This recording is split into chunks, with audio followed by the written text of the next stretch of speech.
Sveiki, brangieji. Šiandien pas mus trumpas kainų reidas, skirtas prekiams, kurios prekybininkai naudoja pritraukimui. Tai bus toksai banano mandarininis reidas.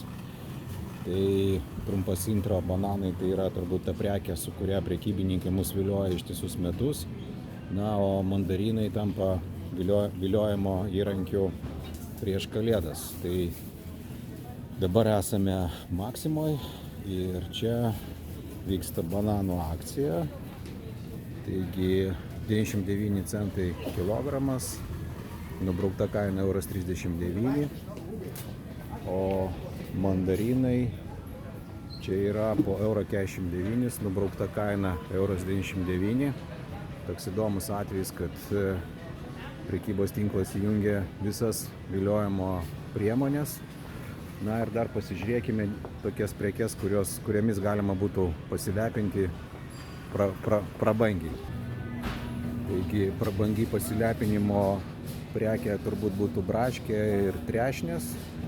Taigi braškės lietuviškos, nubraukta kaina €399 už 200 gramų, akcija 275, kilogramo kaina 13,75. Braškės iš Niderlandų, 250 gramų indelis, 399, kilogramo kaina 15,56. Na, o trešnės iš Čilės, 500 gramų indelis, 699, kilogramo kaina 13,98. Taigi toks trumpas, be abejo, dar oboliukus pasižiūrėkim. Taigi pigiausius oboliukus, kuriuos radome Maksimoj.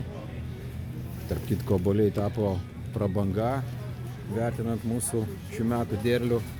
Taigi oboliai Čempion, 65-75 mm dydžio, 77 centai, nubraukta kaina €49. Taigi panašų sąrašiuką pasižiūrėsime kitose prekybos tinkluose ir galėsim padaryti tokį kalėdinį palyginimą, prieš kalėdinį palyginimą.